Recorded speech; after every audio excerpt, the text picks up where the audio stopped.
সবাইকে প্রণাম এবং নমস্কার। আজকে মহাভারত পাঠের আরো খানিক অংশ আমরা পাঠ করছি। এটা পর্ব 3 হিসাবে আমরা পাঠ করছি। এখানে কি বলা হয়েছে? পোষ্য পর্বাধ্যায়। এখানে পোষ্য পর্বাধ্যায় বলে একটা অধ্যায় আলোচনা হয়েছে। এই যে জন্মেজয়কে আপনাদের মনে আছে? জন্মেজয়, ওই যে তার পিতা পরীক্ষিতের মৃত্যুর সর্পযজ্ঞ আয়োজন করেছিল। মৃত্যুর প্রতিশোধ নেওয়ার জন্য তিনি জন্মেজয় সর্পযজ্ঞ আয়োজন করেছিলেন। সে জন্মেজয়কে আবার একটা অভিশাপের মুখোমুখি হতে হয়েছিল। সেই সময়টা এই জিনিসগুলো আছে, প্রায়ই ঘটেছে। তো উগ্রশ্রবা সৌতি যখন এই বর্ণনা করছেন, তিনি বলছেন কুরুক্ষেত্রে পরীক্ষিত পুত্র রাজা জন্মেজয় ভাতৃগণ সমেত ব্যবহারে এক দীর্ঘ সত্র অনুষ্ঠান করিতেছেন কুরুক্ষেত্রের মধ্যে। কুরুক্ষেত্র যে জায়গাটা আছে সেই জায়গাতে, মানে যুদ্ধের আগের কথা বলছে। কুরুক্ষেত্রে তো সবসময় ছিল, যুদ্ধ হওয়ার আগেও তো কুরুক্ষেত্র ছিল। তো সেখানে সেই জন্মেজয় তার ভাইদেরকে নিয়ে একটা বড় লম্বা আয়োজন করছেন, যজ্ঞের আয়োজন করছেন।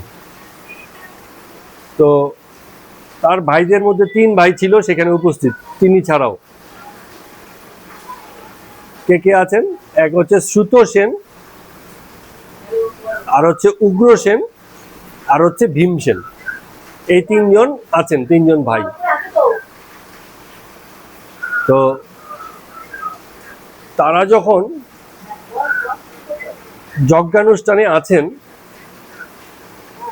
সেই সময়টায় একটা ছোট কুকুর এসে উপস্থিত হলো যজ্ঞানুষ্ঠানে।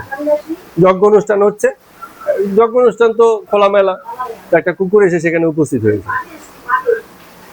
তো জন্মেজয়ের যারা ভাই ছিল তারা ওই কুকুরকে দেখে, মানে তাদের মধ্যে ক্রোধ এসে গেল, রাগ এসে গেল। মানে একটা ধর্মীয় অনুষ্ঠান হচ্ছে, একটা যজ্ঞ হচ্ছে, এই কোথা থেকে একটা কুকুর এসে ঘোরাঘুরি করছে। তখন মানে ওই জন্মেজয়ের যে ভাইয়েরা আছে তারা কি করেছে, সেই কুকুরটা যে যজ্ঞের জায়গাতে এসে ঘোরাঘুরি করছিল তাকে মেরেছে, প্রহার করে এবার মানে তাড়িয়ে দিয়েছে। তো সে কুকুর যে ছিল, সে কুকুরের মা ছিল সরমা বলে। তো সে সরমার কাছে যখন গেছে এবং তাকে জিজ্ঞেস করছে কুকুরের মা, তুমি কাঁদছো কেন? কে তোমাকে প্রহার করেছে বলো। তো যখন মা এই কথা জিজ্ঞেস করছে, তখন ওই সে কুকুরের বাচ্চাটা বলছে যে জন্মেজয়ের ভাতৃগণ আমাকে প্রহার করেছে, জন্মেজয়ের যে ভাইয়েরা আছে তারা আমাকে মেরেছে। তখন ওই কুকুরের মা বলছে, দেবশুনি কুকুরের মা, সে বলছে বোধ হয় তুমি তাদের কোনো একটা অপকার করেছো, তুমি গিয়ে নিশ্চয় তাদেরকে বিরক্ত করেছো। তো তখন সে বলছে যে না, আমি তাদেরকে কিছুমাত্র অপকার করিনি, এমনকি যজ্ঞে যেসব হবিষ্যি দেওয়া হয় সেসবের দিকে তাকাইনি পর্যন্ত। তারা অকারণে আমাকে প্রহার করেছে, কোনো কারণ নেই। মানে ওরা ওই কুকুরটাকে দেখেই রেগে গেছিল। তখন ওই তাদের যে মা, সে খুব দুঃখিত হলো, বলে চলো তাহলে আমাকে নিয়ে চলো, আমি যাব সেই অনুষ্ঠানে। তখন সেখানে উপস্থিত হয়ে মানে ইসের সাথে, মানে রাগের সাথে তিনি আবার বলতে লাগলেন যে আমার পুত্র তোমাদেরকে তো কিছুমাত্র অপকার করেনি, কোনো ক্ষতি তো করেনি, তোমাদের যজ্ঞের হবি দিকে তাকায় নাই, সে সময় মুখ লাগায় নাই, কোনো কিছু তো তোমার করে নাই, তাহলে কি কারণে তোমরা তাকে মারলে? তো যখন তার মায়ে সেরকম বলছে, তো তারা কোনো উত্তর দিচ্ছে না, চুপ করে আছে, বুঝতে পেরেছে হয়তো কোথাও একটা ভুল করেছে। তখন ওই যে মা বলছে যে তোমরা একজন নিরপরাধকে এরকম ভাবে প্রহার করেছো, তোমাদেরকে আমি অভিশাপ দিচ্ছি যে তোমরা, মানে এখানে বলছে যে অজানা ভয়ে সবসময় ভুগবে, মানে তোমাদের মনের মধ্যে সবসময় ভয় থাকবে। কেন ভয় তোমরা খুঁজে পাবে না, কিন্তু মনের মধ্যে সবসময় ভয়। কেউ অদ্ভুত ধরনের অভিশাপ যে তোমরা সবসময় ভীত হয়ে থাকবে।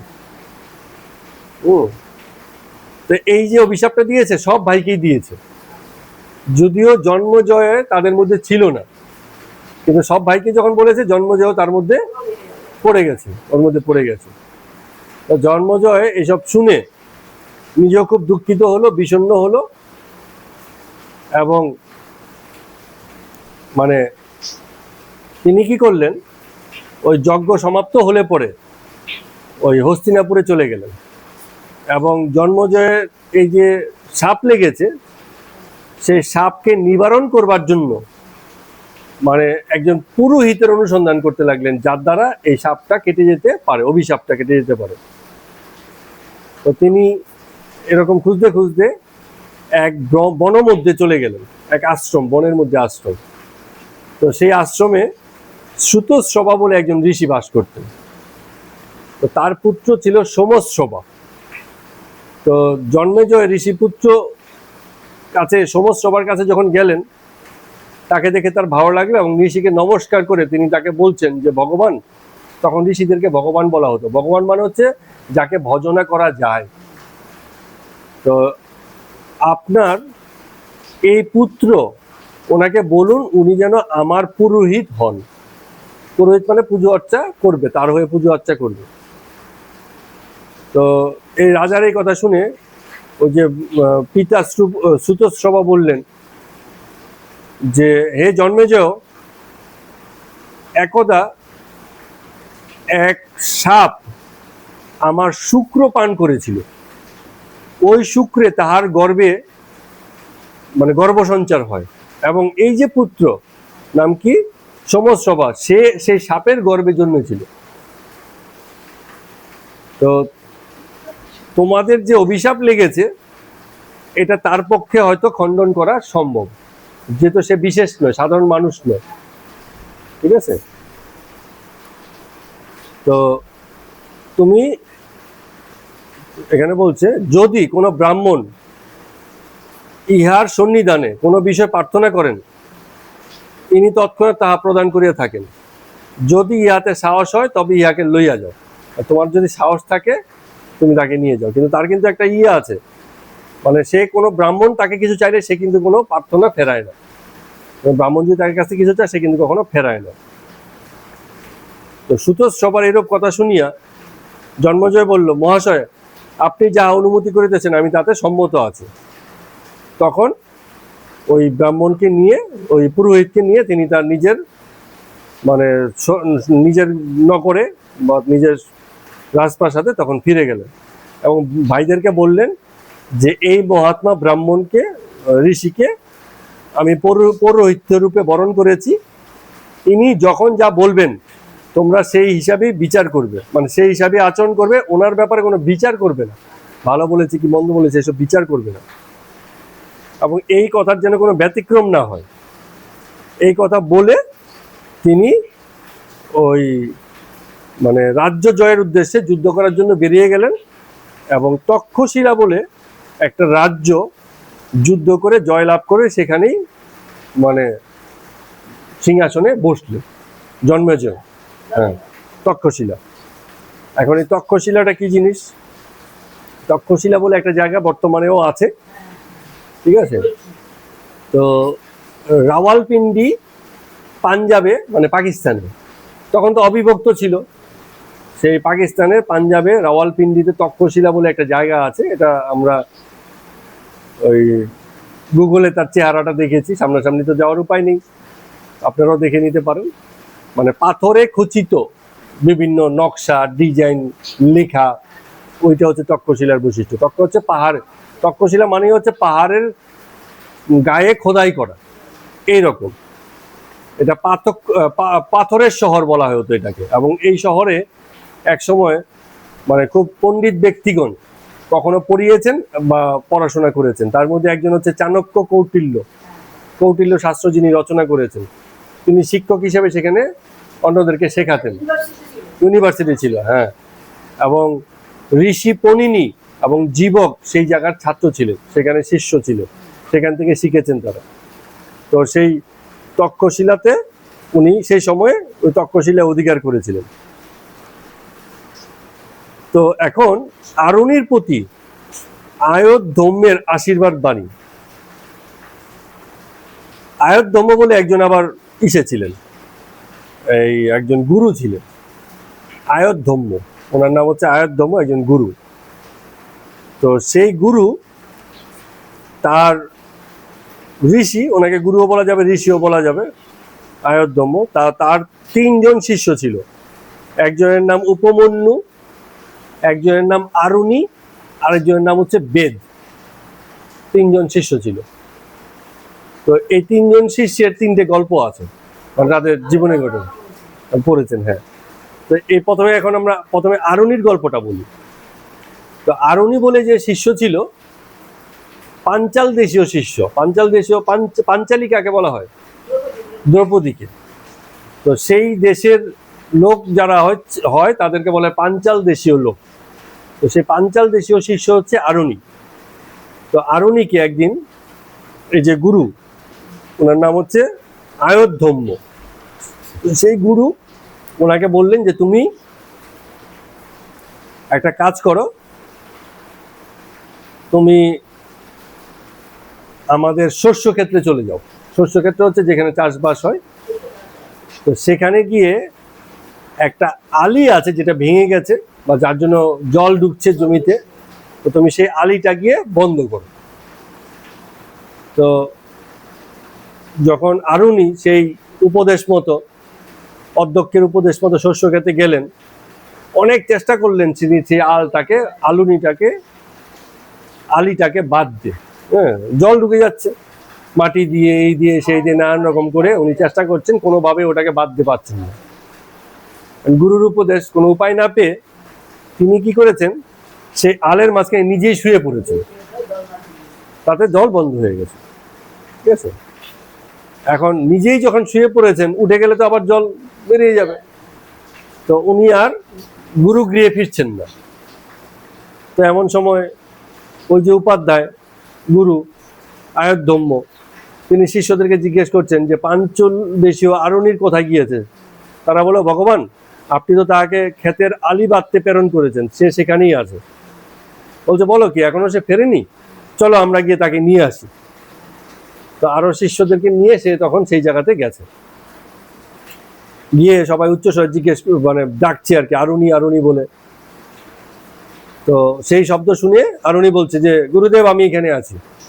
তো সবাই গিয়ে দেখছে সে আলের মধ্যে শুয়ে আছে। তো এখন ব্যাপারটা কি, সবাই দেখেই বুঝে গেল যে যেহেতু সে বন্ধ করতে পারেনি, এই জন্য সে নিজে সেখানে শুয়ে পড়েছিল। তো ওই গুরুদেব তাকে মানে বললো যে এবার তাহলে তুমি উঠে আসো, হয়েছে। তো এইরকম করে বলে, তুমি বৎস, যেহেতু তুমি কেদার খণ্ড বিদারণ করিয়া উত্থিত হইয়াছ, অতএব অদ্যবধি তোমার নাম উদ্দালক হিসেবে প্রসিদ্ধ হবে। তোমার এই ঘটনার জন্য নিজেই মানে পাথরখণ্ডের মতো শুয়ে পড়েছো, তা তোমার নাম হচ্ছে উদ্দালক আজ থেকে। তো এরকম গুরু আজ্ঞা পালন করেছিলেন তিনি। তো এই জন্য এই আরুণির উপাখ্যানটা গুরুত্বপূর্ণ। তো আমরা আরেকটু পড়ি। এবারে উপমন্যুর একটা উপাখ্যান আছে। উপমন্যু হ্যাঁ, উপমন্যু বলে আরেকজন মানে শিষ্য ছিল। তো উপমন্যুকে আরো কঠিন মানে দিয়েছিল। উপমন্যুর যে গল্পটা আছে সেটা আমরা কথামৃততে পড়েছিলাম, আরেকবার এখানে মহাভারতে পড়ছি। উপমন্যুকে বলেছিল যে তোমাকে একটা দায়িত্ব দিচ্ছি, তুমি এক কাজ করো, আমাদের যত গরু আছে, গোধন মানে যত গরু আছে, এদেরকে তুমি সাবধানে সুরক্ষা দাও, এদের দেখাশোনা করে, তোমার এই কাজ। তো এই বলে তাকে গোচারণে প্রেরণ করলো। উপমন্যু তার অনুমতি নিয়ে সারাদিন গোচারণ করে মানে বিকেলবেলা এসছে। তো সারাদিন গোচারণ করার কারণে সবাই ভেবেছিল সে হয়তো ক্লান্ত থাকবে, কিন্তু সে খুব মানে মোটা তাজা সতেজ অবস্থায় ফিরে এসছে। তো তাকে এরকম স্থূল চেহারা দেখে গুরু বলছেন যে বৎস উপমন্যু, তোমাকে তো বেশ হৃষ্টপুষ্ট দেখছি, তুমি কি করেছো যে তোমার মানে সারাদিনের এত পরিশ্রমের পরও তুমি মানে কাহিল হও নাই? তো বলছে, ভগবান আমি তো গোচারণে ওদেরকে বেঁধে ভিক্ষাবৃত্তি করেছি, ভিক্ষান্ন জোগাড় করেছি, সেই অন্ন আমি খেয়েছি, তো আমার তো কোনো দুর্বলতা হয়নি, আমি তো বেশ ভালো আছি। তো গুরু বলছে যে না, তুমি কিন্তু এটা ঠিক করোনি।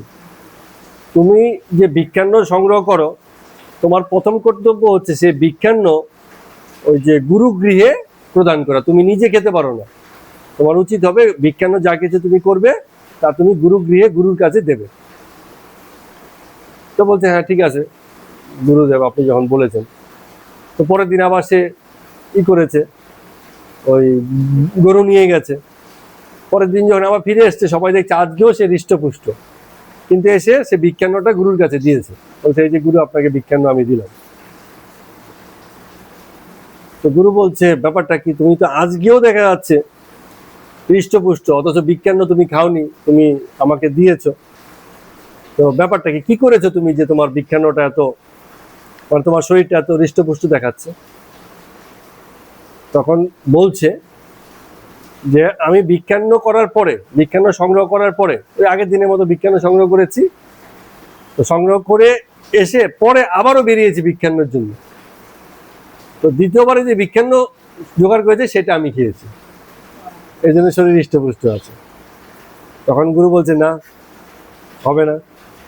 তুমি মানে এই গুরুগৃহে থেকে যত রকম তুমি ভিক্ষান্ন আগে করো আর পরে করো, সবটাই তোমাকে গুরুগৃহে জমা দিতে হবে। ওই আগেরটা তুমি জমা দেবে, পরেরটা তুমি খাবে, এই নিয়ম কিন্তু চলবে না।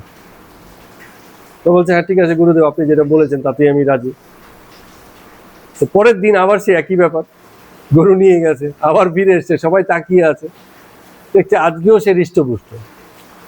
তো ব্যাপারটা কি, তুমি এরকম হৃষ্টপুষ্ট কি করে থাকলে? সে তো ভিক্ষান্ন নিয়ে আজকে দিয়েছো, তুমি কি দ্বিতীয়বার ভিক্ষা করেছো? বলছে না, আমি দ্বিতীয়বার ভিক্ষা করিনি। আজকে আমি কি করেছি, আজকে যখন আমি গোচারণ করছিলাম তখন গরুর দুধ আমি খেয়েছি।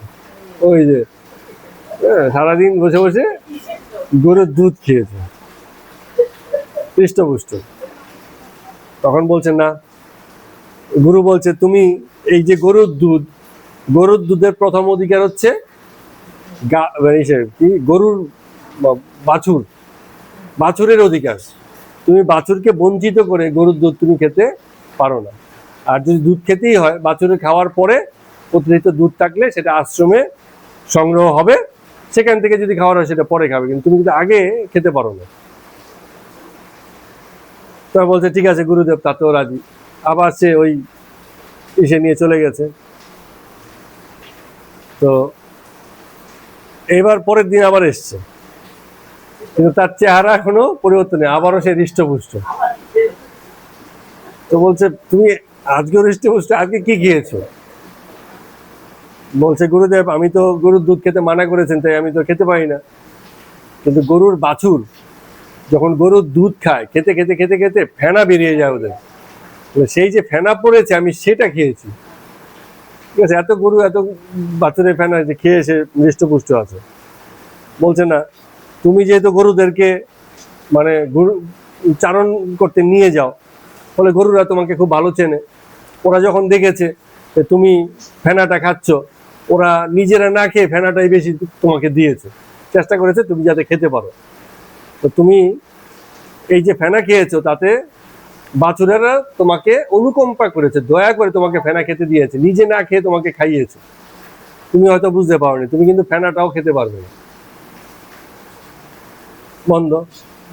এবার পরের দিন আবার মানে গরু নিয়ে গেছে, কিন্তু সেদিনকে সে ফিরে আসছে না, আসেনি। বলে ব্যাপারটা কি, রাত্রে হয়ে গেছে সে আসেনি, আজকে তার কি হলো তাহলে? হ্যাঁ, সবাই এবার তাকে ওই আগের যেমন হয়েছে ফিরে আসেনি, এবারও তাকে সব ভক্ত মানে শিষ্য মিলে গুরুদেব সবাই গেছে। আর ঘটনা হয়েছে কি, তো সে তো কিছু না কিছু খেত, যে কারণে তার সারাদিনটা খুব ভালো কাটতো। সেদিন মানে সব রকম পথ বন্ধ হয়ে গেছে। এখন সে মানে খিদের জ্বালায় কোনো উপায় না পেয়ে অর্কপত্র পেয়েছিল পথে। অর্কপত্র হচ্ছে আকন্দ গাছের পাতা। আকন্দ ফুল তো শিব পূজায় কাজে লাগে, দেখেছেন। এটা একটা ভেষজ জিনিস। অর্কপত্র আকন্দ গাছের পাতা, এটা হচ্ছে ভেষজ, ঔষধি গুণ আছে। কিন্তু এটা তো খাবার জিনিস না, মানে খাদ্য নয়, তার অনেক উপকারী গুণ আছে। ব্যথা, ফোলা, চর্মরোগের ক্ষেত্রে সে খুব ভালো কাজ করে। সেটাও আবার প্রিপেয়ার করতে হবে, প্রস্তুত করে নিয়ে তবে খেতে হবে। আর খিদের যন্ত্রণায় সে কোনো পথ না পেয়ে সেই খাড়ো খেতে, তিতো, কটু, রুক্ষ, কাটা আছে এই রকম মানে অর্কপত্র, আকন্দ গাছের পাতা সে ভরপুর মানে খিদের যন্ত্রণায় খেয়ে ফেলেছে। খেয়ে ফেলে তার এমন অবস্থা হয়েছে সে মানে এই পাতার এমন গুণ যে সে সহ্য করতে পারেনি এবং তার চক্ষু অন্ধ হয়ে গেছে। এবং ভ্রমণ করতে করতে দেখতে পাচ্ছে না কোথায় যাবে, ঘুরতে ঘুরতে ঘুরতে ঘুরতে সে একটা কূপের মধ্যে পড়ে গেছে। তো সকল শিষ্যরা যখন সেখানে গিয়ে ডাকাডাকি করছে, উপমন্যু উপমন্যু তুমি কোথায়, উপমন্যু ভিতর থেকে সাড়া দিচ্ছে, আমি যে এখানে কুয়োর মধ্যে আমি পড়ে গেছি। তো এইবারে গুরু সেখানে গেছেন, না রিন্তা এসছে কিনা দেখো, দেখো তাও দেখো।